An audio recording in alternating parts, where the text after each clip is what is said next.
Welcome inside Littlejohn Coliseum in Clemson, South Carolina, where today the 9-3 Bulldogs of Yale take on the 6-5 Tigers of Clemson. Hi, everybody. It's great to have you with us. With David Padgett, I'm John Mita Perrell, and a tale of two teams coming off highs. Yale's won 6 straight. Clemson coming off a big win on Friday night against Jacksonville. What do you expect, David?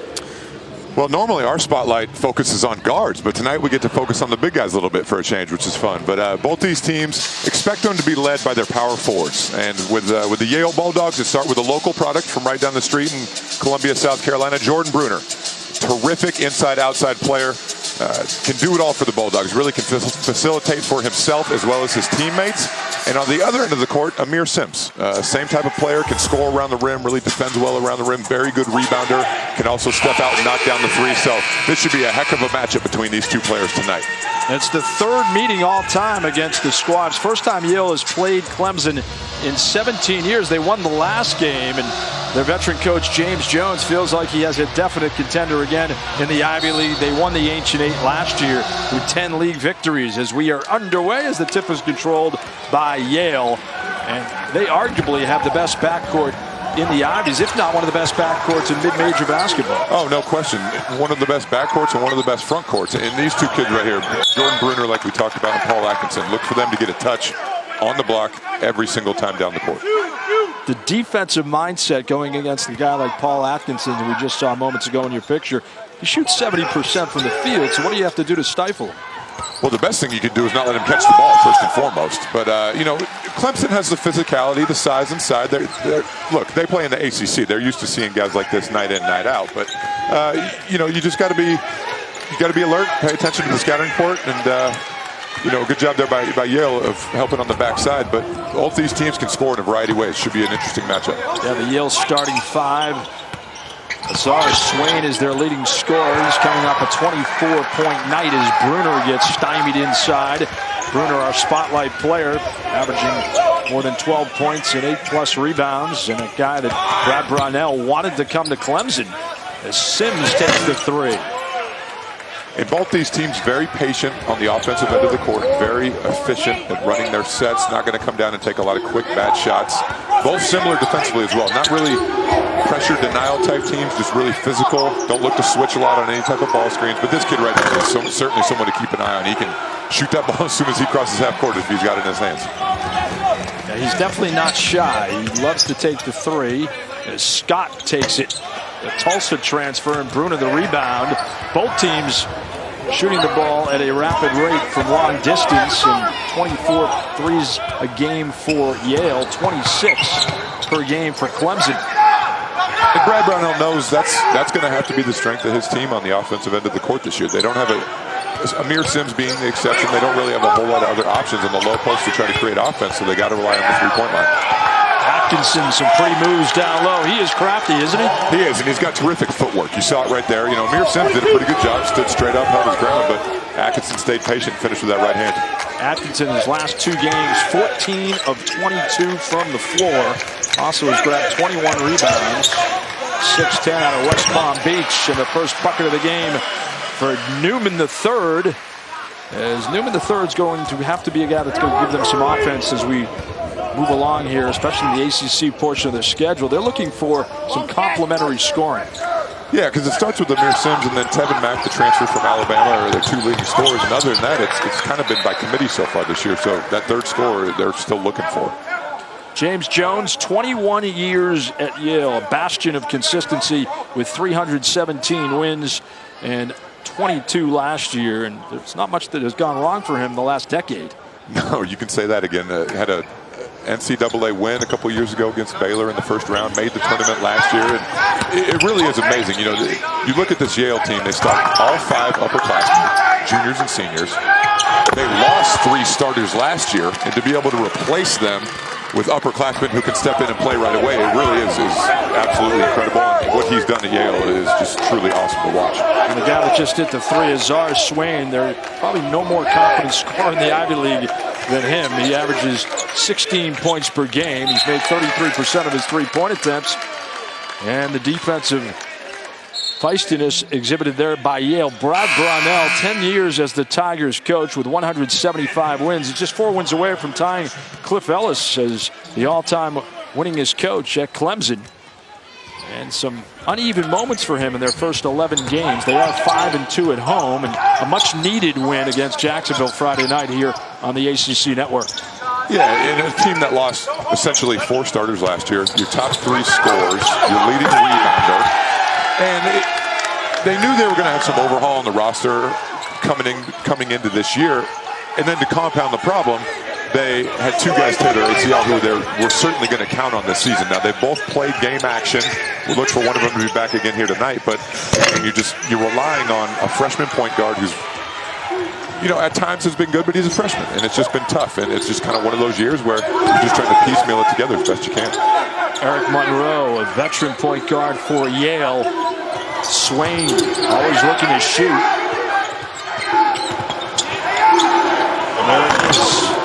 And the rebound by Clemson. Now here comes a guy that's going to be key for them throughout the year. Al-Amir Dawes. He's a freshman point guard from Newark, New Jersey.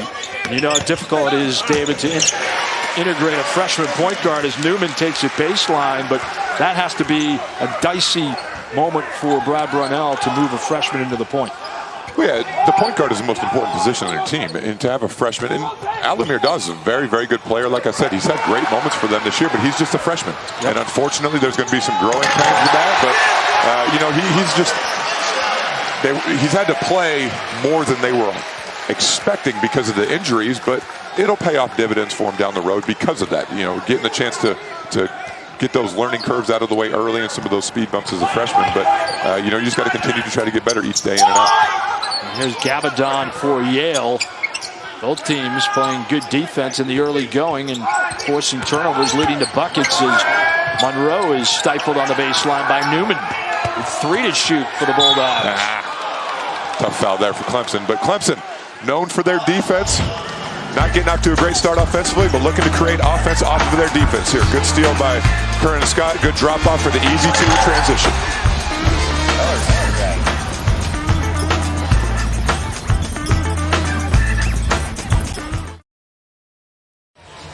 Yale with the early lead at Clemson. Happy holidays, everybody. Thanks for spending part of your weekend with us on ACC Network with David Padgett. I'm John Mita-Perrell and Brad Brownell and his Clemson Tigers. It's always been about defense and the defensive intensity for him. It starts on the defensive end. One of the best defensive coaches probably in the nation. You went up against him when you were at Louisville. What's it like to face a Brad Brownell defense?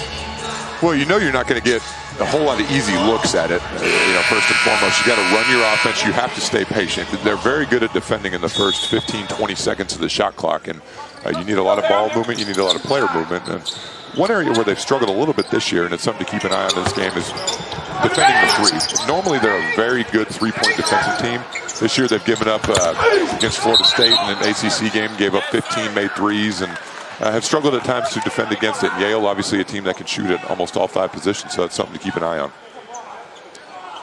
As Jamie Luckey contemplates a potential foul call. And it's offensively against Alausa of Yale. Jamil Alausa, his first. Yeah, couldn't tell where the Clemson defender was on the court there. Take a look at it here and see. Normally with that restricted arc, if your feet are outside of it, you're more than likely to get the charge. Now, might have been a little late getting there, but nonetheless, good job stepping over outside the lane. Good job by Tyson to step in on the defensive end for the Tigers, and he has the ball baseline. And the tip in by Amir Sims, their leading scorer. Sims is versatile. He can play inside, he can play outside. And what's Yale going to have to do to slow him down? Well, put a body on him, first of all. But, I think, speaking to Coach Jones, they want a guy like Sims to have to work on the defensive end against their post guys. Maybe wear him out a little bit, as crazy as that sounds, and just make him work. And, he's a terrific player. I mean, he's going to be able to score. He's going to get the ball a lot on each possession down the court. He can step out and shoot. It makes it a very tough matchup for whoever's guarding for Yale. Newman's off to a good start. He leaves it for Sims, and Monroe the rebound. Assist-turnover ratio is high for Eric Monroe, and here's a deep 3 by Bruner off the mark, and Newman the rebound. A one-man fast break. pace has picked up here a little bit, huh? It has. Each team looking to get a couple easy baskets, which they should. You know, both these teams very solid defensively in the half court, and if you can get an easy one to break, you got to try to take advantage of it. They're running like your old Cardinals teams. Cotton, well shy of the three. And Coach Jones probably not going to be overly happy with those last two possessions offensively for the Bulldogs, coming down and taking quick threes in the shot clock.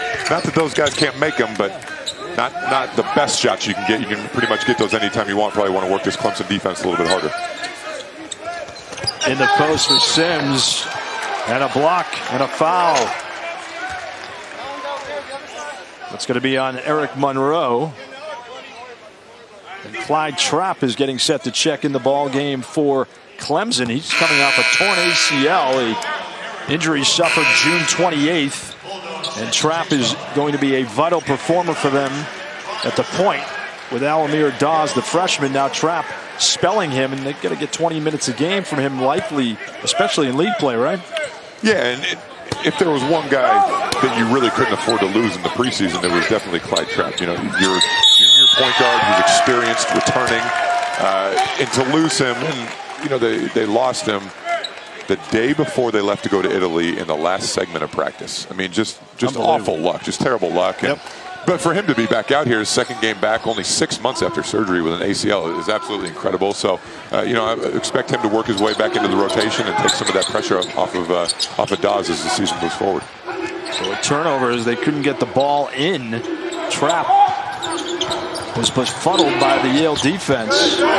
Clemson against Florida State in their last league game. 18 turnovers in their loss to the Seminoles. Swain is off the line with the three. So Yale's been cold in the last 3 minutes. They lead the Ivy League in shooting percentage at 47%. And a runner on the mark by Moore. Kayvon Moore, a 6'8" sophomore. Kayvon Moore, a very highly recruited player coming out of high school. Originally went to Texas Tech last year during their Final Four run and ended up transferring closer to home. Local kid from Atlanta. So, you know, finding his rhythm offensively as well. Just good athlete, good drive there, getting in the lane with his right hand. But he can provide some things on the defensive end for him. He's long, athletic, can rebound the ball. And, you know, just the issue this Clemson team has had so far in this year is because of the injuries, is just not being able to find a rhythm as a team. You know, usually by now you're trying to narrow down your rotation to 7, 8, 9 guys, and they've just had to piece it together. But they're starting to get healthy, which is a good sign for them, and I look for them to improve each game out. Think about what they lost from their 21 season last year. Shelton Mitchell, Marquise Reed, Elijah Thomas. That was a load to lose. An 8-0 run for Yale, or Clemson rather, over the last 3:52. The Bulldogs are cold.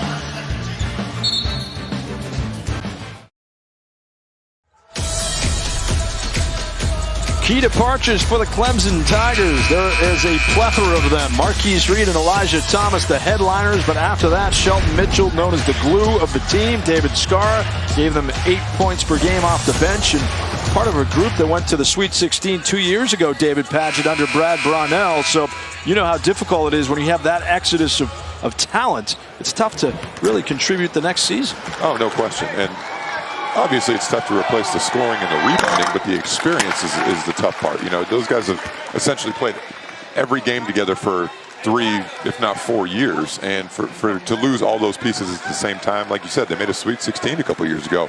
So you just don't replace that overnight, but they've got some good pieces here. Like I said, they're getting healthy, which is a good sign. So I think as the year goes on, this team's going to get better and better. Yale scoreless in the last 4:43 from the field. So some stifling defense in the early going by the Tigers. As Scott tries to go backdoor. Good catch in the post. And here comes Kayvon Moore. And the bump of the foul, says Jamie Luckey. That is on Jalen Gabadon, his first, 6'5" junior from Harrisburg, Pennsylvania. What have you seen from Yale in the first 8+ minutes? Well, I heard Coach Jones, as they were coming out of the timeout right there, say to him, let's not settle early in the shot clock. You know, let's not come down. They had a couple trips where they came down, took a quick shot. You know, not necessarily a bad shot, but just a quick one. And against a Clemson team like this, in a low possession game, which is the way Clemson likes to play, you're only going to get so many shots. So you want to make sure you come down, get the ball inside to Atkinson and Brunel, and just make it easy on yourself. You know, the three-point shots will come from playing inside out. You got to get the ball inside first, then look to kick it out, which they do best. I mean, a Yale team that averages 17 assists a game, which is an incredible stat. So look for them to kind of get back to what they do, execute in the half court. They are unselfish, and they've been such a tough out in the Ivy League. Last year, it was advantageous for them because the Ivy League tournament, which is now 4 teams playing in their own little version of March Madness, that was at Yale last year as Cotton's ball gets caught in the cylinder. That's going to be Clemson basketball. And Clemson doing a very good job early of pressuring Yale in the half court, taking them out of what they want to do. You know, got to give credit to the Tigers so far. They're really working on the defensive end. I like their energy. I like their intensity. And their #1 rival, Harvard, will host the Ivy League tournament this year. So Tommy Amaker's squad with an advantage at Levites Pavilion in Cambridge. Here's Scott. And the loose ball scooped up by Jemison.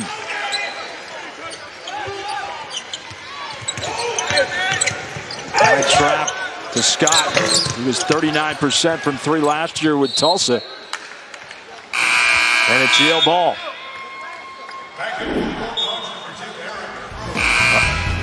Our next All Access with Carolina basketball is tomorrow at 7 Eastern right here on ACCN and the ESPN app. Your unprecedented All Access pass gets you never-before-seen footage and sounds from UNC practices, workouts, games, and other team-related activities. All coming up tomorrow at 7 Eastern. Big win for the Tar Heels yesterday against UCLA. Much needed, I'm sure, in the North Carolina locker room. They needed a confidence boost as they've been plagued by injuries. Yale scoreless from the field in the last 6-10. Backdoor Monroe to Cotton. And Clemson doing a very good job so far of limiting Yale to only 1 shot. You know, Yale, a team that's out-rebounding their opponents by about 5 per game on the year, doesn't have an offensive rebound yet in the game.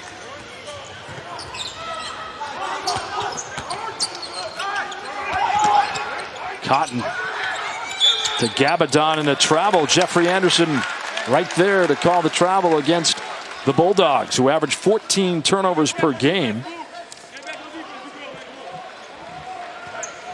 And that is their 3rd thus far. Yeah, Yale a little out of sync the last couple minutes on the offensive end, but you know, Clemson a very good defensive team. If you're playing against the Brad Brownell team, that's one thing you know they're going to do is they're going to guard you in the half court and not make it easy. Tevin Mack in the ball game for Clemson. Highly touted transfer from Alabama. And a step back by Newman. So Newman has 6. And Clemson gaining confidence on each possession. Oh, no question. And like we talked about, that we know who the 2 leading scorers of this Clemson team are going to be between Amir Sims and Tevin Mack. But for Newman to be able to step up, and guys like Curran Scott and some of the, you know, Clyde Trapp as he gets healthy is only an added benefit to this Clemson Tigers roster. And an offensive foul on Clemson, but the Newman bucket. Nice dribbling as well, David Padgett. Yeah, good job staying patient, getting in there, creating separation, and with his size is able to shoot over people. Good job getting into the lane and not settling for the jump shot from the perimeter. Newman was 16 against Colorado earlier this year. Played very well in the World University Games, games they won, representing the U.S. He averaged 13 points and 6 rebounds. He's out of Greensboro, North Carolina. Clemson riding an 11-3 run. And Clemson doing a great job of that right there, not letting the ball go inside. The guy guarding the passer is being extremely active with his hands. Post players are working hard to not give the passer any angles. And, you know, if you can keep the ball out of the lane against his Yale team, you'll have a decent chance of stopping him. Tevin Mack, that's his shot, isn't it? Oh, there's no question. And, you know, hasn't shot the ball as well as he'd like, but he's got the ultimate green light because they need him to score, and he can certainly step out and knock it down. Tigers 0 for 5 from 3. Nice move on the baseline. How about the up and under there by Jalen Gabadon, who has 4. Yeah, when in doubt, a missed shot's better than a turnover, I guess. So might as well throw it up at the rim. But no, good move there, stepping through. Now, is that what you said to a player when they came to the bench? Sometimes. Pick your spots, right? Bruner.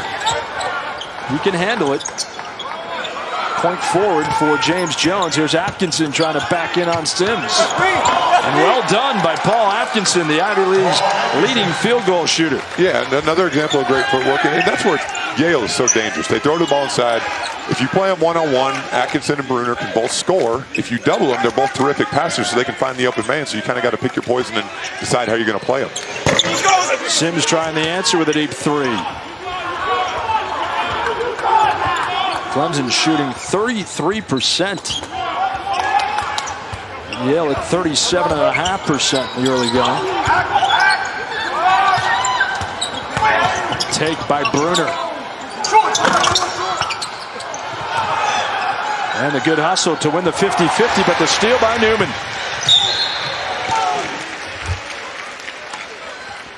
That's a foul on Yale. That's going to be on Jalen Gabadon. And the Yale Bulldogs struggle a little bit early, but starting to find a rhythm here. Jalen Gabadon with a great step-through finish early for the Bulldogs.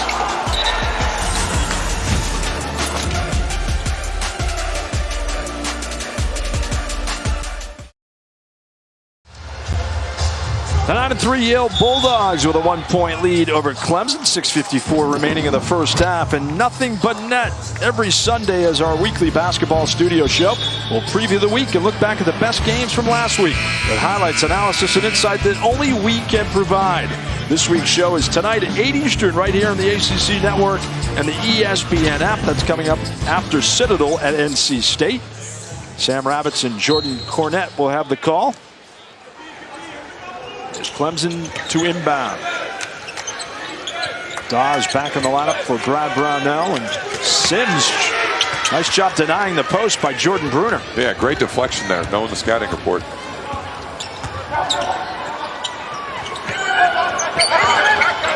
Bruner backdoor to Monroe, but it got away from him. And another turnover for Yale. That is their 6th. Yeah, that's definitely something to keep an eye on as this game moves forward. 10 combined turnovers between the two teams so far. Each team defensively forces a decent amount of turnovers, not really what they do a lot, more so just kind of careless passes on offense so far for both teams. Tyson with the 3. Contact from Bruner, but the no call. And we talked about what Clemson lost. Yale, from their Ivy League champion squad, lost 4 starters, including Mie-Oni, who's now with the Utah Jazz. He was drafted in the 2nd round. He played last night a couple hours down the road at Charlotte against the Hornets as it's punched away. And they lost Copeland, Oni, Phils, and Reynolds from that squad, but combined for over 4,100 career points. Which is incredible if you think about it. But yeah, but it's amazing though. Here they sit at 9-3, winners of 6 in a row, with losing 4 starters last year, and they start all juniors and seniors. So you just don't see that very often. But Coach Jones and his staff, no such thing as a rebuild, more just like a reload. But this team picked 3rd in the Ivy League this year. I'd be surprised if they don't finish a little bit better than that. No, I haven't seen a whole lot of Harvard or Penn who were picked ahead of them, but you have to think this team's going to be right there at the end of the year. Yeah, that was a surprise with the 3rd place finish, although based on the 4 starters exiting, that's probably what that was attributed to.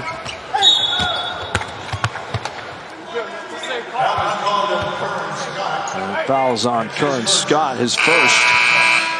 And Clyde Trapp back in the ball game for the Tigers to replace Scott. It's changed though in the Ivy League. We've seen a much more competitive H&8 in the last decade. They are now competing for ACC caliber performers, aren't they? Oh, no question. And talking to both these coaches before the game, Jordan Bruner was offered a scholarship and recruited very heavily by Clemson. And it's, people might say, well, how do you lose out on a kid that goes to, if you're at Clemson in the ACC, how do you not get a kid of his caliber? Well, it's not easy to recruit in the Ivy League, but what you have is the Ivy League. These kids have a chance to earn a degree at one of the most prestigious schools in the world, which, when basketball's over at some point in their life, which it will take them wherever they want to go and open all kinds of doors. So that is obviously a huge selling point for these programs. And you think Ivy League basketball, normally you think of a bunch of high IQ, intelligent kids. these guys can really play. I mean, you know, I'm sure if you ask Brad Brownell deep down inside right now, he'd take about half these guys on his team. You know, obviously they're injured, but you know, these kids can really play. It's impressive to watch. It is. And I love what he told us before the game. He said, you know what? I'm recruiting guys that I say, hey, you might have 4 years at such and such institution. That's great, Mike, from a basketball perspective, but what about the rest of your life? What about the next 40 years of your life? Where's it going to take you? Well, and it's impressive that he gets a bunch of 18-year-old kids to believe that. You know, when you're 18 years old, all you're thinking about is going to school at the biggest school you can, and, oh, I'm going to get a chance to play in the NBA someday, and you know, you just don't know any better. And for him to really get that point across is absolutely incredible. And it's amazing to watch the job that Coach Jones has done at Yale over the last 21 years. And it seems like he's found his niche, and he really enjoys being there. And I think they really like having him too. Oh, I bet you they do. 8-0 Yale run. Swain got it punched away. Here comes Newman. Skipping a jump, Euro step. And swaying the board. And if you're Coach Brownell, you got to like the aggressiveness at it. John Newman earlier in this game. Good pass there by Monroe to the corner. That's to Mahoney, a freshman who hits the three. Neither team really lighting it up so far, but you know, these teams will settle down. And even though Yale missed that one down there, that was a great look. You can take that 10 times out of 10. The scoring drought of 5:30 for Clemson. Game of droughts for both squads. Newman's been their top offensive option. It's a good matchup with Sims and Atkinson. Good touch. And that's what he can do. He really is a skilled basketball player. Comfortable with his back to the basket, facing up. Has been through it. Junior now, has played a lot of basketball, and you know, demanded the ball in the post on that possession. And good move there with a turnaround, good touch off the rim.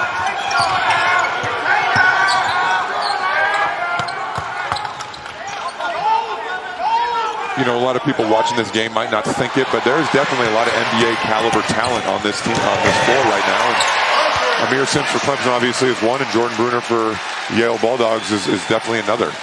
And defense turning into offense for the Tigers. The turnover, the 9th by Yale, leading to the easy bucket for Tyson. And that's what you have to have when you're struggling to buy a basket in the half court. Create offense off of your defense. And a foul on Clemson, but Amir Sims, the Tigers' leading scorer, will have a fast break with Jay Billis and Amir Sims coming up after this.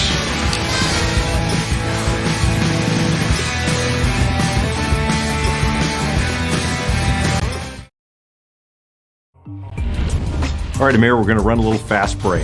Where's your favorite place to eat? Favorite place is definitely Chipotle. Are you most often early, on time, or late? I consider myself to be an early guy. Pre-game ritual. I gotta start every game by listening to Michael Jackson. One of the great features on the ACC network for Fast Break, Amir Sims with 4 points and 3 rebounds. And your thoughts on his play thus far? Well, he's calm on the floor. You know, he's one of their older players, and just can do it in a variety of ways. You know, hasn't shot the ball great from the perimeter so far, but has gotten good looks, and he's never going to force anything. That's what I like about him the most. He's just going to let the game come to him, and I think they'll probably try to get him established inside a little bit more as the game goes on, and not only to get some easy baskets around the rim, maybe try to get some of these guys from Yale in a little bit of foul trouble. Tevin Mack with his foul, his first. How many know more about the ACC than Mark Packer and West Durham? And tomorrow at 8 Eastern, we'll take you through the last decade with the top games, players, and plays. The Packer and Durham Decade in Review show, right here on ACCN and the ESPN app. There's a lot to choose from in the last decade. Yes, there certainly is. I want to see some David Padgett highlights. No, we'll leave those out. We don't want to torture anybody. Not at all. The offensive woes for Yale may be attributable to the fact they haven't played in 11 days? Could be, yeah. Taking that break, certainly there's going to be a little bit of rust, but, you know, both teams, 1 of 15 combined from the three-point line and 15 total turnovers, so neither team playing well offensively as of right now. Dawes missed the three, but a scrum down low and a foul on the Bulldogs, Isaiah Kelly. That's his first off the bench for James Jones. Yeah, and I don't think Coach Jones is going to be too happy with that foul, and I'm not so sure. I don't blame him. You know, ball goes up. Not a whole lot there, but nonetheless, Clemson ball underneath. Kelly's a sophomore from Augusta, Georgia. This is just his 7th game of the year.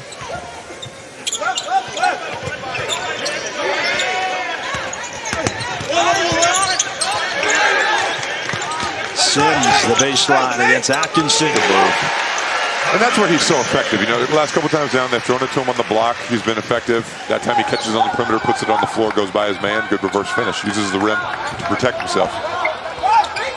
The explosive burst on the baseline. That's something maybe Yale doesn't see as often. Yeah, there's no question. And welcome sign right there when you're struggling to score. But, you know, Amir Sims has just seen a lot of basketball. He's his 3rd year playing in the ACC and just has a lot of confidence in his game and his skill set. Paul Atkinson with a 3-pointer. His 4th 3 of the season in 6 attempts. Shoots it well from everywhere.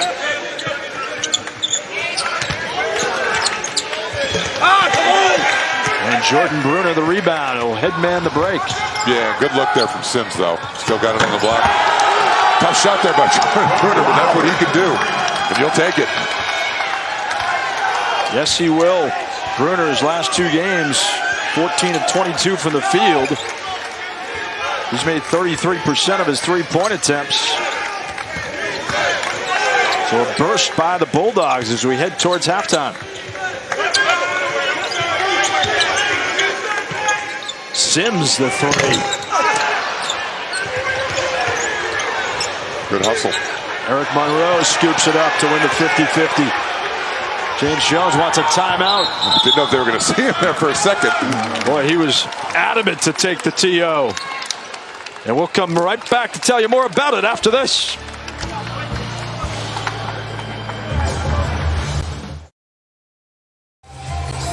Freshman point guard Al Amir Dawes hit in the face and struggling at the moment. And that's an inauspicious sign for the Tigers, David. Yeah, as if they haven't had their fair share of injuries enough already. And take a look at it here. Loose ball going for it, runs into his own guy. And it looks like his chin hit Amir Sims' head or vice versa, but I'm sure that didn't feel good. But yeah, certainly not a guy Clemson can afford to lose. Obviously, you got Clyde Trapp coming back, 2nd game back, but you know, I'm not so sure Brad Brownell would plan on playing him the rest of the game if need be. Let's hope Dawes is okay and is able to return. Problematic for Clemson. Cotton back in the game for Yale. 1 second differential with the shot clock and the game clock. DK at the point, filling in for Eric Monroe.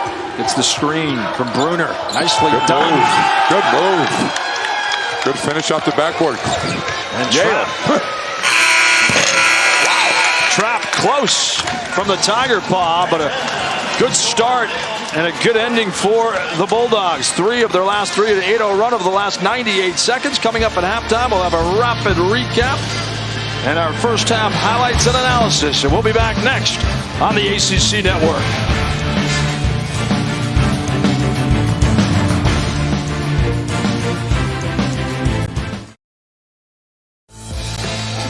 The heat cranked up at Littlejohn Coliseum. Sunday afternoon basketball on the ACC Network.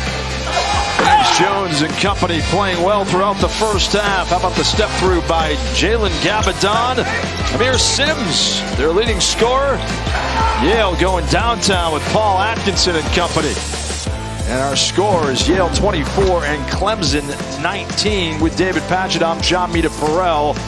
And our 2 spotlight players, Jordan Bruner, 7 points and 6 rebounds for Yale. Amir Sims on the other side for Clemson. Yeah, Amir Sims struggling to shoot the ball from the perimeters, had a couple good looks, but Jordan Bruner really playing well. Hit a 3 in transition, kind of got himself going, but I think Amir Sims, look for him to have a big half here. You know, he's taken good shots. All 9 of his field goal attempts have been good looks. He just hasn't been able to convert. But you know, for a Clemson team that relies so heavily upon the 3-point line, to go 0 for 9 in that first half is going to be tough. You know, if they can't make perimeter shots, they're going to struggle to score. But just look to continue to get good shots. That's the most important thing. You don't want to get impatient. You don't want to come down quickly and all of a sudden start getting anxious and start jacking it up. So just look for Clemson to continue to do what they do, and look for Yale to really try to establish the ball inside and get some easy ones. But both teams defensively playing well. You got to give them credit for what they're doing. In our ACC schedule, what a surprise. Number 9, Virginia in a dogfight with Frank Martin's Gamecocks of South Carolina. And then later on, it's Boise State and Georgia Tech on ESPNU. And following us in Raleigh, it's the Citadel against NC State. But Virginia lost a lot. We talk about Clemson losing a lot. The defending national champions have to figure out their offensive output, don't they? Yeah, there's no question. And you could say that about almost every team in the ACC this year, how much they lost. Louisville being the exception, obviously, which is why they're ranked number 3, probably soon to move to number 2 tomorrow when the polls come out. But when you lose so much talent, especially after winning a national championship like Virginia did, it's hard. Even if you're bringing in elite talent, which they will do, and they have done, you're just not going to step in and replace those voids right away. It just takes time. And, Tony Bennett, one of the best not young coaches, but one of the best coaches in the country. And, but South Carolina, obviously a great team. That score is a little surprising. Not easy at all to win in Charlottesville. But, Virginia, again, they're going to be there at the end of the year when it's all said and done, just because they make it so hard for you to score. You don't want to be number 1 this year. No, you certainly don't. So good luck to the Zags tomorrow when the polls come out, I guess. As Kansas was stunned by Villanova.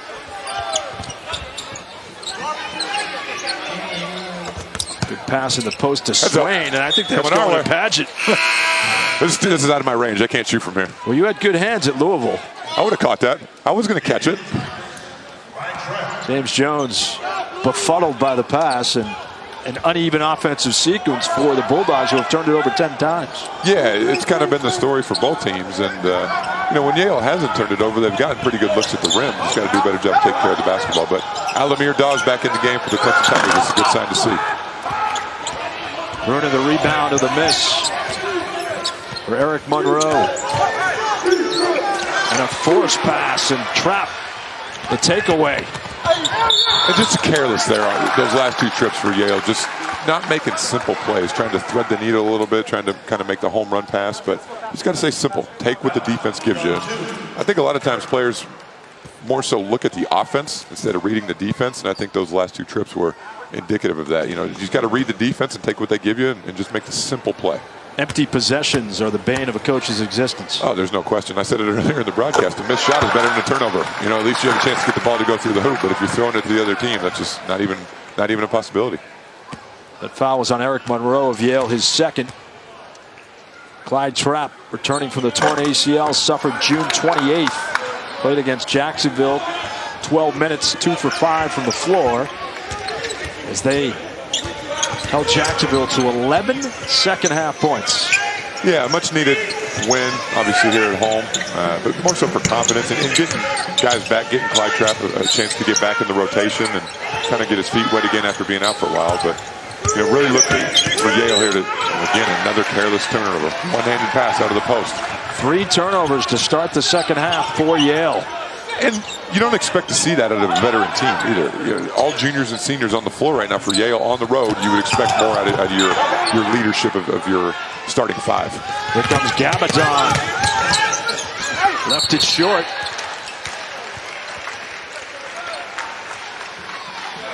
And a foul against Yale. That's on Bruner. His second. Yeah, just trying to get the offensive rebound there for Bruner. And amazingly enough, both these teams obviously struggling to shoot the ball. Clemson shooting less than 35%. Yale shooting just around 40%. Not a lot of whole offensive rebounds in this game either, which is pretty interesting to see. Just 2 for Yale and 3 for Clemson.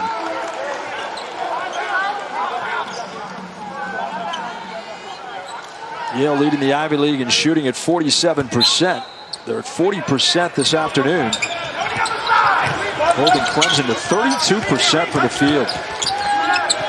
They also lead the Ivies in field goal percentage defense at 37%. So in a 9-3 start, plenty of optimism to build around for the 21-year head coach James Jones. Do you like the move by Sims on the baseline? Yeah, I thought about 15 seconds earlier in the possession they missed him on the block. He had a chance to get the ball into him on the block, and they missed him. And he didn't settle for the jump shot, which was a sign, but Now they Actually there. the quick three with 2 seconds left on the clock. Yeah, both teams just completely out of sync right now on the offensive end of the court. And in our ACC schedule, Virginia knocked out by South Carolina, an 11-point win for the Gamecocks. Be very curious to know when the last time Virginia gave up 70 points on their home court. We can find that for you. I don't know if that's coming from me, but someone else can do it. Yeah, it hasn't happened very much since Tony Bennett's been there. I know that. And an offensive foul, says Jeffrey Anderson, against Bruner. Yeah, good job there by Clemson sliding over. For James Jones, that's a tough call. Bruner made a good play, dropped it off for the easy finish. He looked under control. So the AP poll, Kansas will not be #1 after the loss to Villanova. You think Gonzaga obviously is going up, and Louisville and Duke and Ohio State and Kentucky. And I think Maryland's got a good chance this year under Mark Turgeon to make some noise. That's a good top 10. I think both of us feel like this is anybody's ball game this year as Trapp converts on the other end for Clemson. Yeah, it could be a year where you see a #1 seed with 9, maybe double-digit losses heading into the tournament. You might see a national champion with double-digit losses. It really is that wide open. And I think if it's just a crapshoot right now. If you had to fill in a Final Four right now on a bracket, there's probably 15 teams you could put in there right now, and there might even be more than that, which is hard to say. But it should make for an incredibly fun NCAA tournament, no doubt about that. And you might see a mid-major like Yale make some noise. Oh, there's no question. There's absolutely no question about it. And I think it's great for college basketball. You know, it's obviously good to have those powerhouse teams that, you know, the Dukes or maybe the Kentuckys that win 38 games and only have 1 or 2 losses. But years like this are fun just because it's so exciting. The games are so great every night out. And, you know, like I said, March and the first weekend in April should be a lot of fun this year. It always is. Best time of the year in my book. Tyson, the deep three from international waters. That's their first 3 of the game in 11 attempts. Yeah, and Yale with a little bit of a breakdown, maybe some miscommunication there, left Tyson open at the top of the key, stepped into it. But if you're Clemson, you know, you rely so heavily on the 3 that's a good sign to see one finally go down. Bruner trying to counter, but here comes Elamir Dawes. Some juice for the Tigers after the 3. They average 9 threes per game. Good defense by Paul Atkinson, yep. 5 on the clock, not sure he sees it, now he does. Step back by Dawes. So the Bulldogs remaining feisty on the defensive end. Wow. Bruner to Atkinson and the N1. That's hard to do. The point forward, Jordan Bruner. And on a night when baskets have been at a premium, Tyson following the play, coming around, good pass, steps in, knocks it down for the Tigers. And on the other end, great pass by Jordan Bruner. Paul Atkinson running to the floor for the easy finish.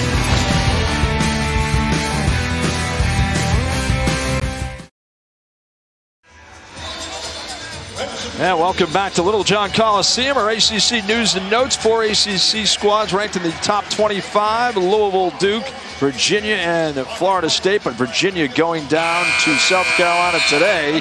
North Carolina with a big win against UCLA. And then NC State and the Citadel coming up next on ACC Network. You like what Kevin Keats is doing in Raleigh? Yeah, he's done a great job. He's certainly recruited the talent, always been known as a very good recruiter, and he's got his guys playing hard and competing. There's no doubt about that. You know, it's in this league, it's so hard. I mean, night in, night out. Even, you know, obviously you got your Dukes, your North Carolinas, your Louisville, your Virginias of the world, but I mean, even going to places like this, like Clemson, going to, you know, Wake Forest, going to NC State, it's so hard to win in those places that it just is an absolute gauntlet of a conference league. And this year should be no different. Swain to the rack and a foul by the Tigers. That's on Curran Scott, the Tulsa transfer, his second on the team. And you said maybe it's harder for a team to play in a non-atmosphere than it is to play in front of 10,000 plus people. If you go to maybe a Wake Forest or a Boston College when there's only 2,500 people in the stands, that might be more difficult for a team to get going, right? It can be, yeah. I mean, a lot of teams, you always, even if you're on the road, you feed off of the crowd's energy sometimes, and you just see electricity in the building. And sometimes when there isn't that, you're not used to it. You know, if you play in a place where there's energy every night and then you go somewhere where there isn't, you're just not used to it, and the home team that plays there is. So it can work out against you, but you know, it doesn't matter where you are, what league you're in, what sport you're playing. Winning on the road in conference is one of the hardest things to do, if not the hardest thing to do in sports. Agreed. It's a dynamic that if you figure it out, you'll make a lot of money. Usually the rest of the easy way to do that is just make sure your players are better than the other team's players. It's not the X's and O's, many coaches have said. Great players make great coaches, not the other way around. And it's a foul against Scott again, his third. He picks up 2 in the span of a minute. And the turnovers here started this second half. Clemson obviously came out, forced Yale into a couple of turnovers, and now roles have reversed a little bit. Yale will get in a couple of turnovers, playing good defense, and a little bit of a mini run here. And Scott to the bench for Brad Brownell. 14 points off turnovers for Clemson, 4 for Yale. And amazingly enough, Yale has a 3-point lead. So if they can just take care of the ball, they'll have a good chance to win this game. Atkinson. Yeah, a little out of control on that move. Never really got his feet set. Just kind of rushed it. And most of his shots are high percentage in the post. All-Ivy candidate from West Palm Beach.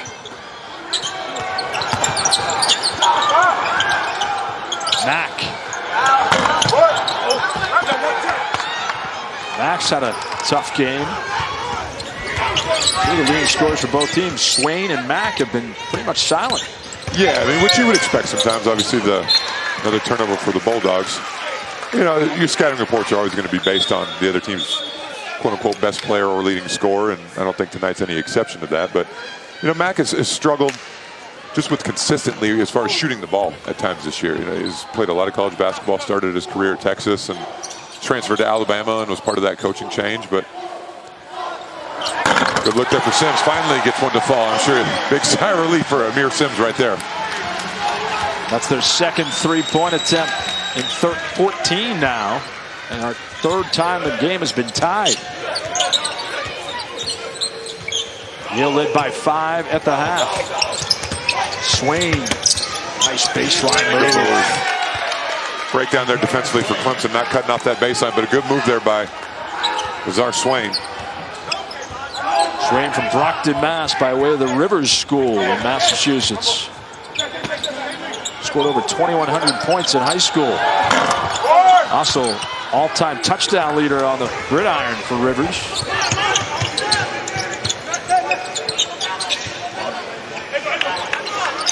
Yale plays with this quiet swagger and confidence. I think that starts at the top with James Jones. Oh, it does. And with older players like this, they're not going to get rattled in a situation like this. You know, they should have won at Penn State earlier this year, who's now ranked in the top 25. Are you kidding me? That one was from the Tiger Paw. Unbelievable. He hit that from Atlanta. But yeah, this Yale team, they're going to be composed. You know, they outplayed Penn State earlier this year for 35, 36 minutes of the game, and then just kind of fell apart down the stretch and lost by 2. But they've been here against good teams, high caliber teams, and tonight's no different. You know, if Azar Swain could start hitting shots like that, not a good look there for Tevin Mack, but. And here he comes. He scored their last 5. Swain. A lot of contact on that one. Let it go. Worked out in their favor. The N1, Jamil Alusa, industrious to the post. And a 7-point Bulldog lead. And Azar Swain, good move here on the baseline. Uses his body well to protect himself. Coming down next time down. Good kick out there by Monroe. Deep 3 from darn near half court. And then good push there in transition. Didn't get the call, but good offensive rebound by the Bulldogs. Chance for a 3-point play. And the foul on Amir Sims, his second. So Yale gaining confidence with each possession. First time they've played in 11 days. They knocked off UMass in a topsy-turvy game, 83-80 in overtime. to win their 6th straight. And Azar Swain, interesting talking to Coach Jones before the game, one of those guys where it's a fine line between letting him have free reign because he's just a confident player and him not taking bad shots. But he's a guy that can put the ball in the basket in a hurry, and we're seeing it here the last couple of minutes. 8-0 run for Yale. And there's the 3 to stop the tie by Kayvon Moore. And only his 3rd made 3-point field goal of the year, but right now if you're Clemson, you'll take it from anybody you can.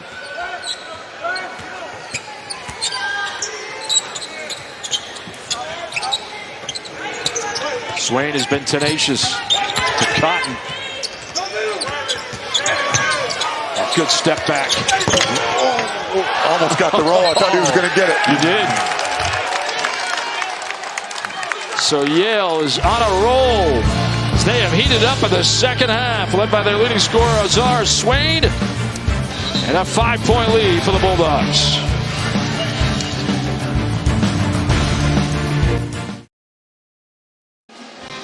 Kayvon Moore, part of this Clemson offense, trying to claw back in it as they trail Yale by 5. And he's a guy who recruited at Louisville and played well in limited moments.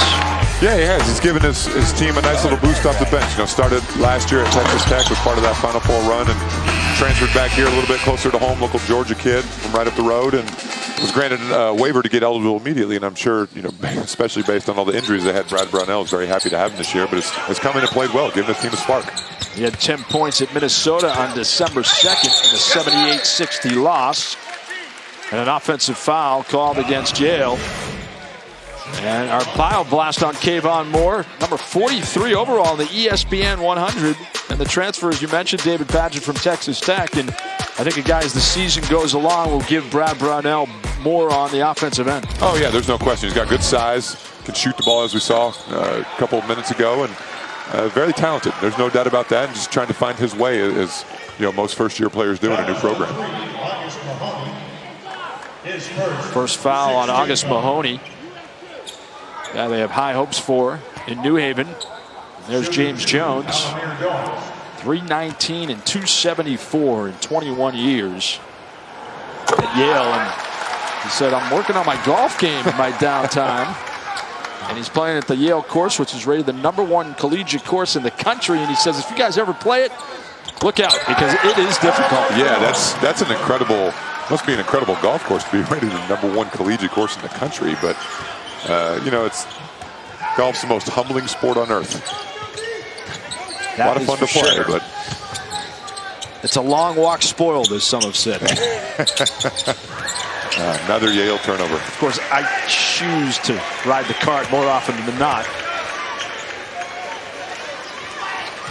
17 turnovers for Yale. They are piling up. They average 14 per game. Sims trapped to the baseline. Nicely done to get out of it. Good defense there by Yale and a little bit of a scramble drill. Dawes, the freshman point guard. It's 6 to shoot for Trapp. The take. Oh, nice move. And the foul. That's on August Mahoney.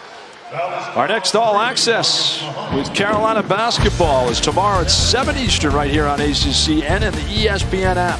Your unprecedented All Access pass gets you never before seen footage and sounds from UNC practices, workouts, games, and other team-related activities. Roy Williams is always entertaining. I'm sure he's in a better mood after beating UCLA yesterday. Yeah, I was going to say, I don't know if I'd want all access to some of those practices during that 4-game losing streak. Those probably weren't a whole lot of fun, but, you know, good confidence win for his young team out in Las Vegas against UCLA, and, you know, just got to continue to work at it. You know, so obviously losing Cole Anthony was not part of their plans, but hopefully he'll return to health here soon. I would have loved to have seen David Padgett All Access. Pretty uneventful. Hey, if you win, the All Access is great. If you lose, it is awful.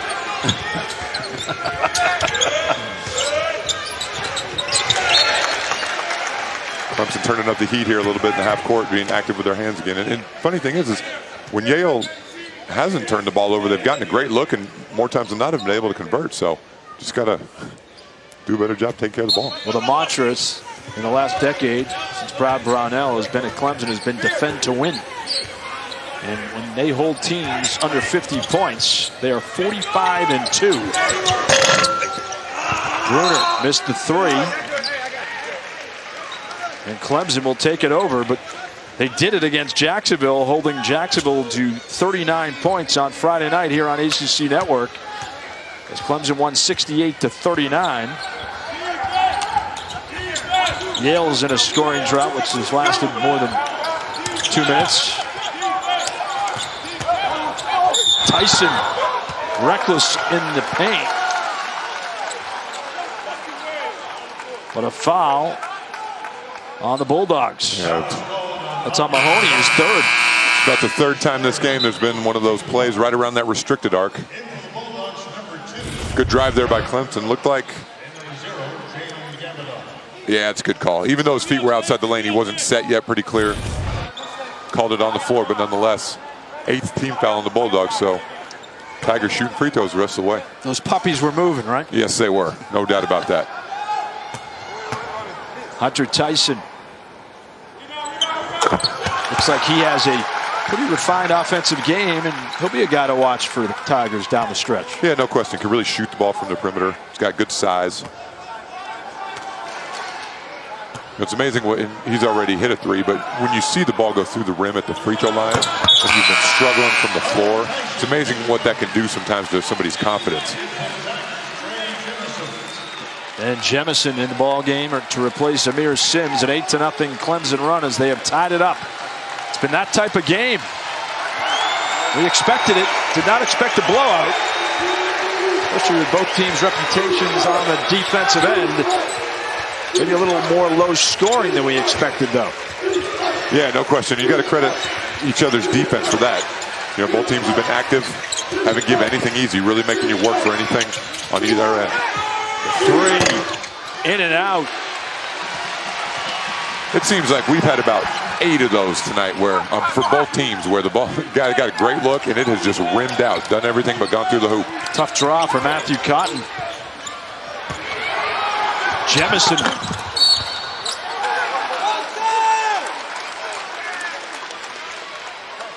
Good look there by Clemson. Got the ball point blank range. Jemison just rushed a little bit, wasn't able to finish. It's on Paul Atkinson. First on Atkinson.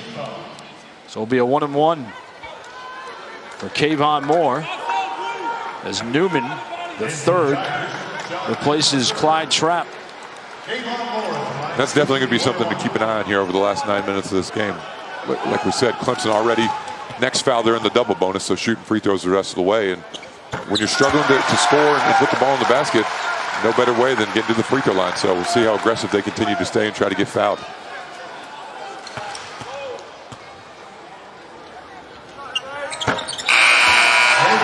Clemson has led this game for 9 minutes. Kayvon Moore with the 2 free throws, and he's out of the ball game. Scott back in. And this holiday crowd is jacked up at Littlejohn.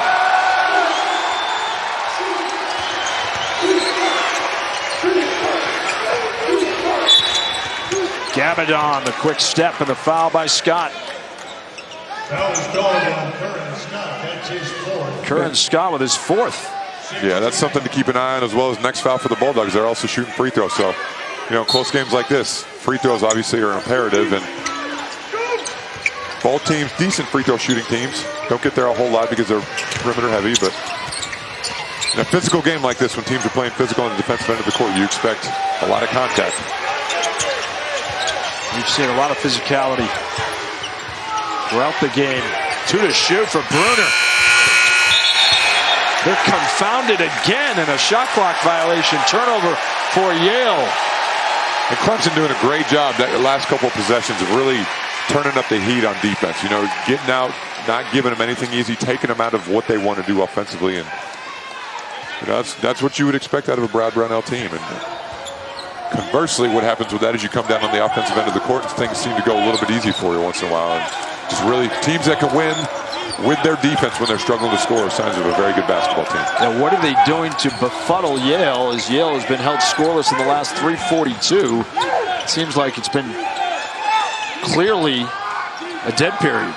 Yeah, it has. I mean, Clemson's just gotten out, extended a little bit more. Not a good shot there for. And that's a shot clock violation. Next team to score wins. So both teams are matching the defensive intensity. Maybe David Padgett's onto something in Clemson.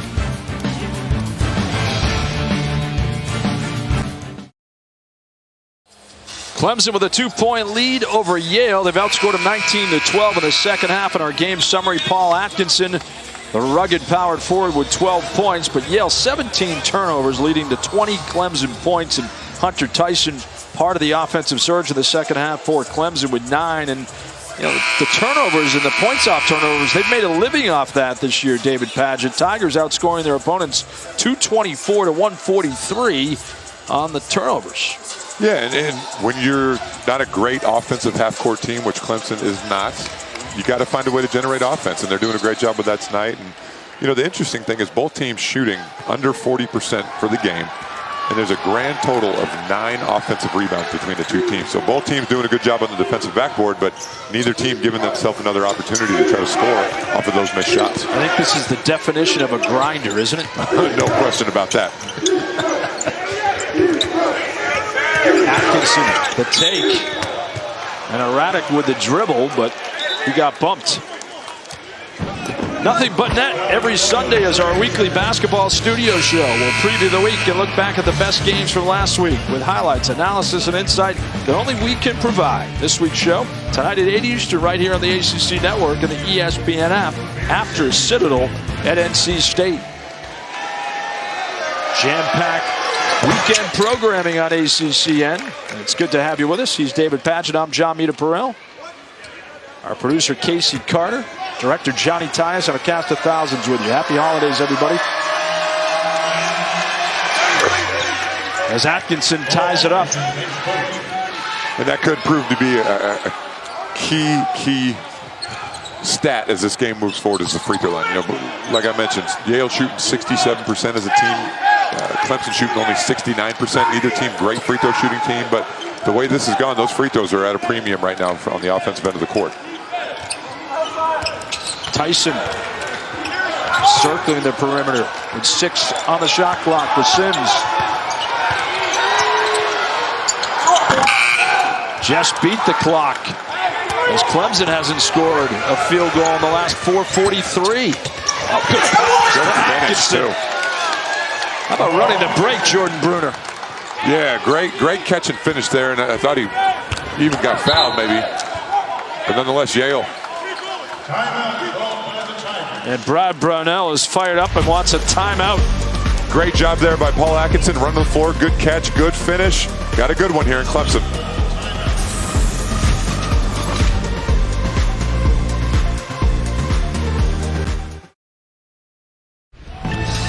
Not a whole lot has gone right so far for Yale on the offensive end of the court, but Paul Atkinson, really the go-to guy right now for the Bulldogs. Catching it, finishing inside, good footwork on the post move, stepping out, knocking down the 3, and doing a great job of running the floor. Teammates are looking for him. Good catch and finish from the easy 2. Does a great job of running to the block, catch, finish. Possible 3-point play. Paul Atkinson really carrying his Bulldogs right now to try to pull off the upset here over Clemson. Yeah, that's a sterling stat line. 6 for 8 from the floor. He's 19 for 29 in his last 3 games. Not bad. Would you have taken that in your career? But he doesn't, you know, he's a guy, most of these guys on the Yale Bulldogs are, he doesn't take bad shots. You know, he's not going to force anything. They're going right back to him. There's a reason why he shoots 68% exactly as a career shooter. Wow. How about the putback by Gabadon? Coming in from the corner. Catch and finish in midair. That's 6 points for Jalen Gabadon. And the Yale rising continues. Got it. Yep. A little out of control. Good call, Dave. Jalen Gabadon coming out of nowhere from the corner. Doesn't get blocked out. Catches and finishes it without even having to come down. That was a very impressive play and one of very few offensive rebound putbacks so far in this game today. Well, Yale's net ranking earlier this week was 60. And James Jones says, you know what, there's a reason why they're 60, because they're really good. Yeah, no question. I mean, this team is, like I said, they should have beat Penn State earlier this year. I mean, they didn't, so you can't really say anything That's problematic. Turnover and the dunk by Tyson, and maybe an ankle injury for Swain, who's slow to get up. Yeah, awkward. Just stepped wrong. Didn't step on anybody's foot. Just a kind of an awkward step there for Nazar Swain. Let's hope he's okay. Yale definitely needs him on the court the last 5 minutes of this game.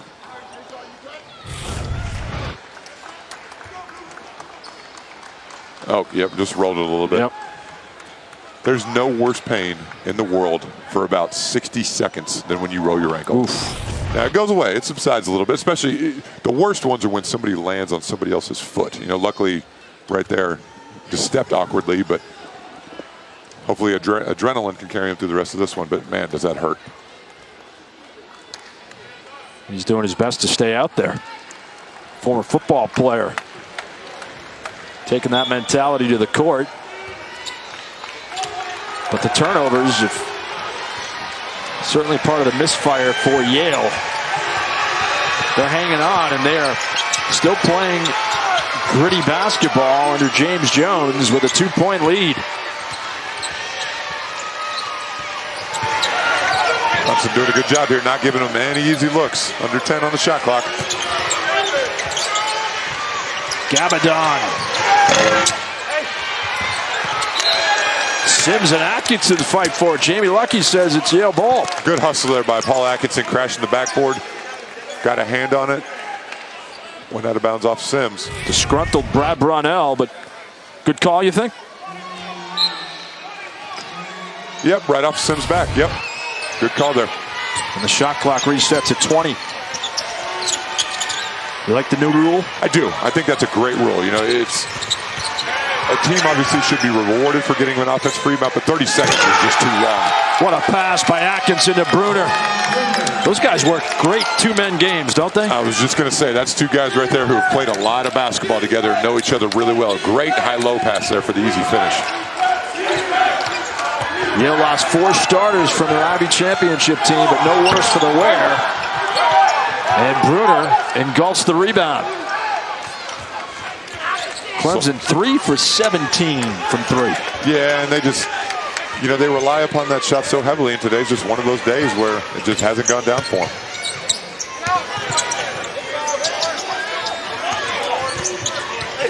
Atkinson calling for it in the post, and there's a reason why he's one of the best in the nation. And the most impressive part about that is his teammates are looking for him every single time. They've got him isolated in their 4-round one. Every time they catch it on the perimeter, they're looking for him. You know, right now he's their go-to guy. There's no question about it. That was a block.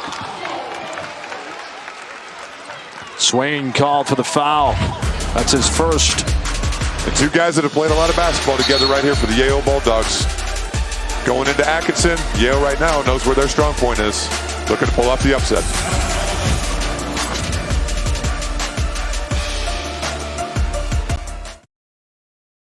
Yale led by 8 with 12:03 to play. Now it's 6 for the Bulldogs, and Jordan Bruner, 13 rebounds, 2 shy of tying his career high set last March against Columbia, and he's been a force on the boards for Yale, David.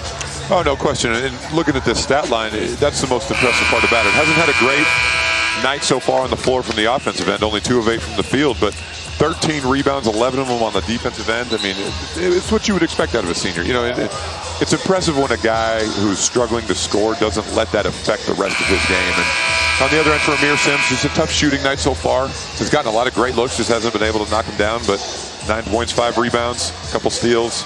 You know, very good battle between these two so far, but the difference on the both ends of the court is Paul Atkinson. You know, unfortunately, Clemson doesn't have somebody like that who they can throw the ball into every single time down, and Yale does, and they've been taking advantage of it. And that's going to be something as we move along in the ACC portion of the schedule. It all cranks up at the end of the month. Clemson takes on Miami here at Littlejohn on the ACC network on New Year's Eve at 4 o'clock. And I think Brad Brownell is going to be bemoaning the fact that he doesn't have much firepower because they lost so much in Elijah Thomas and Marquise Reed and Shelton Mitchell. Yeah, it's going to be, you know, I do think this Clemson team will get better as they get healthy, but they're just an offensively challenged team. You know, they rely so heavily upon the three-point line that when you have nights like this where the ball just isn't going through the hoop, it's going to be tough, and you have to rely so much more on your defense. Foul on Dawes. And not many know more about the ACC than Mark Packer and West Durham. Tomorrow at 8 Eastern, they'll take you through the last decade with the top games, players, and plays. The Packer and Durham Decade in Review show right here on ACCN and the ESPN app. I wonder if the Dogs will be involved. Do they get a vote? And a rare miss there from the free throw line from Eric Monroe. 89% on the year. Mark Packer's Dogs are a big part of that show.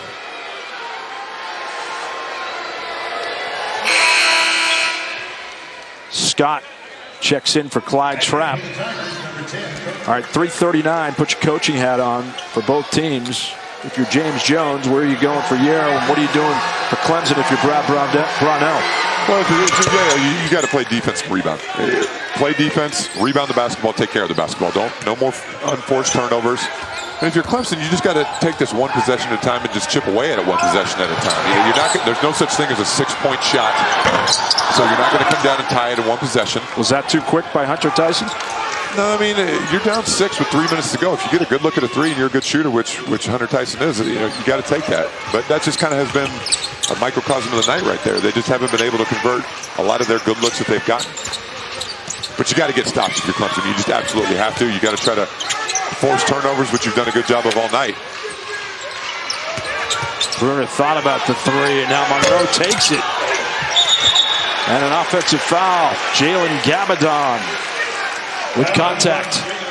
And a great look there for the Bulldogs. Can't ask for a better one. Eric Monroe, 40% three-point shooter, wide open in the corner. Monroe's been quiet with 3 points.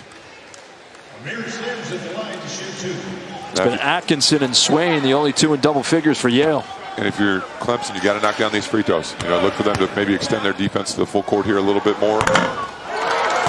Still a 2-possession game. It feels like it's more than that, but it's still a 2-possession game. If he makes this, it's 5 with 3 minutes to go. You got plenty of timeouts left.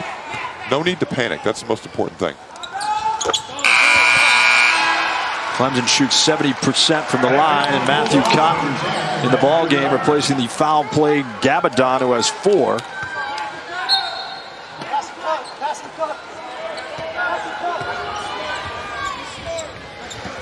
For Yale here, obviously you're not in a huge hurry to get a shot up. You want to get a great one. Use as much of that shot clock as you can. You've been impressed by how well they play as a team.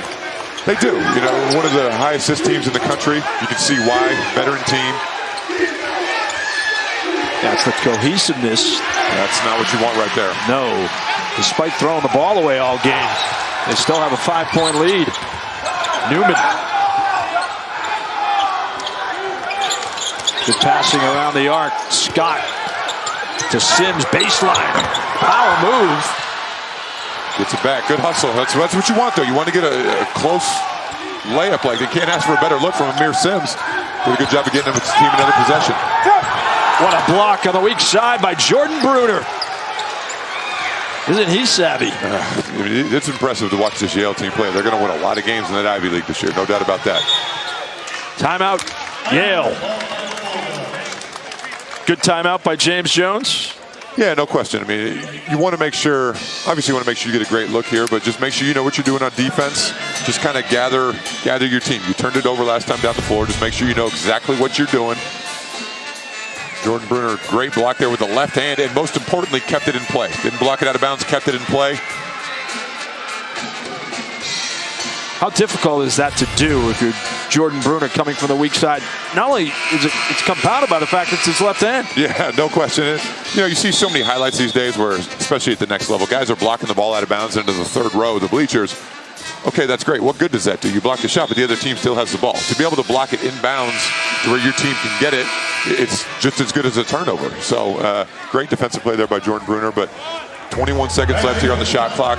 You want to try to use all of that if you can. Now, if you got a wide open layup or a wide open three, you can't pass that up. But most importantly, make sure you get back. Don't give Clemson anything easy, no easy runouts, and especially no live ball turnovers. If you throw the ball out of bounds, that's one thing. You can set your defense, but you don't want to give them anything easy. Clemson here looking to trap a little bit. Eric Monroe calling for help. Swain for 3. Atkinson. He continues his ruggedness in the post. Man, this has been an impressive performance by Paul Atkinson here today. Trapp off the mark with 3. Now you might have to start thinking about fouling here if you're Clemson, try to extend this game out a little bit. Yale, not a great free throw shooting team. Punched away and out of bounds with 16 to shoot. The follow by Atkinson. Yeah, and as poorly as these teams have shot the ball, there haven't been a lot of offensive rebound, but Paul Atkinson has done a great job. Good shot fake there, got the defense up and finished. That was a big, big basket there for the Bulldogs now, 3-possession game. 7 offensive rebounds for Yale, 6 for the Tigers. And a foul on Trapp. It'll be a 1-and-1. And if percentage-wise, if you're looking at the stat sheet, this is the guy you want to foul if you're Clemson, only shooting 54% on the year from the free throw line. Clemson, make sure you block out, most importantly. 1-and-1, you don't want to give him another offensive rebound. Jordan Bruner. Big one. As they match their largest lead of the game. Yale probably going to go a little bit of three-quarter court here. Soft pressure defense, just more than anything, just to slow Clemson down. Don't let him take it out of the net and get it up the court quickly. 2 big free throws there by Jordan Bruner. They're 67% from the line as a team, but he was money. And the steal plucked away by Bruner after it was punched away by Gabadon. Yale is tenacious. They are, and it's what's really impressive to me is they've been able to overcome 20 turnovers. You know, if you go on the road and turn the ball over 20 times, how many times are you going to win the basketball game? And it looks like they're going to be able to hold on to this one, but that is an impressive performance by these Yale Bulldogs. Are you surprised Clemson is not fouling? Yeah, I mean, obviously you want to do it now, but swing. Didn't hit the rim. Good call. But now, a violation. Now you got to go quick. 9-point game. You know, 9-point game here. They got to get a good. Referees might take a look at this one. Jeff Anderson seems pretty confident. They are going to take a look at it. A little surprised they didn't foul there. Yes, to answer your question, you know, you want to give yourself as many possessions as you can in a game like this, and you know, even though if this ends up being a turnover on a shot clock violation, that's okay for Yale because they ran the whole shot clock all the way down. Right. It's perplexing why foul did not happen earlier. Tough to tell from that angle. We'll see a good one right here, obviously. Yeah, good call. That ball did not hit the rim. It did not. But if you're Clemson here, you know, got to go quick, make or miss. Obviously, you got to foul. And if you're Yale, just play solid defense without fouling. If they score while the clock's running, that's fine. But you don't want to stop the clock, let them get to the free throw line, and let them get their defense set. Well, what has Yale done defensively, David? In the second half, the Tigers are shooting 28%. They've made 3 threes in 10 attempts. Yale's not exactly cranking it up like the Houston Rockets. They're at 39%, but they've done enough to thrive. Yeah, both teams don't give you anything easy on the offensive end, and Yale's no exception to that. You know, a very well-drilled team on the defensive end, and they just make you work for everything. And Clemson has had some good looks that they just haven't been able to make. Amir Sims especially, but you know, it's just tough. You know, it's just tough. The difference in this game, in my opinion, has been Paul Atkinson. You know, Yale has not shot the ball well from their perimeter either. 4-17 from the three-point line, but they've been able to throw the ball inside. And unfortunately for Clemson, they just don't have that option. And you know, they're going to have to find a way to create offense and generate some points when they're not shooting the ball well from the perimeter. They need to do it in a hurry here after the shot clock violation. Dawes to Sims. Oh, man, it looked like he might have traveled in the rebound to Gabadon. That's an empty possession at the wrong time. Yeah, it's very like Amir Sims being aggressive there, but unfortunately the clock's just going to run out of time here. And they're still not fouling. And Yale doing a good job of passing the ball before they get fouled. Atkinson to Bruner. Oh, he got it. What a way to finish for Jordan Bruner from down the road in Columbia, South Carolina. Trapp counters with the 3. And they will kill the clock and end this ball game. First time they played in 18 years and a memorable outcome. Last time they played, Yale won. This time, Yale with a victory as they stun Clemson at Littlejohn Coliseum by 9 points. Well done on both ends by the Bulldogs despite a plethora of turnovers. Yeah, and can't say enough about how impressed I am with this Yale Bulldog team. We knew coming into it how good they were, but seeing them in person, and despite the 19-20 turnovers for the course of the game, you know, just an absolutely impressive performance here heading into Christmas, and now they get a little bit of a break before they get back into Ivy League play. But this Yale team is, if you're watching at home, don't be surprised if you see this team have their name called in March on Selection Sunday. Just absolutely incredible performance. And for Clemson, you know, not the way they wanted to go into the holiday, and it doesn't get any easier, unfortunately, for them. You know, the good news is they got 2 games here at home. Got a chance here with a break to get better, some practice time. The Miami team that is playing okay, NC State obviously is a good team, but they have a chance because they're at home to win those games. So just gotta get back to the drawing board a little bit. David Padgett, it was a lot of fun. Yale with a 9-point win. Our final score, Yale 54, Clemson 45. We're going to toss it to Kelsey Riggs in the studio. Coming up next on the ACC Network.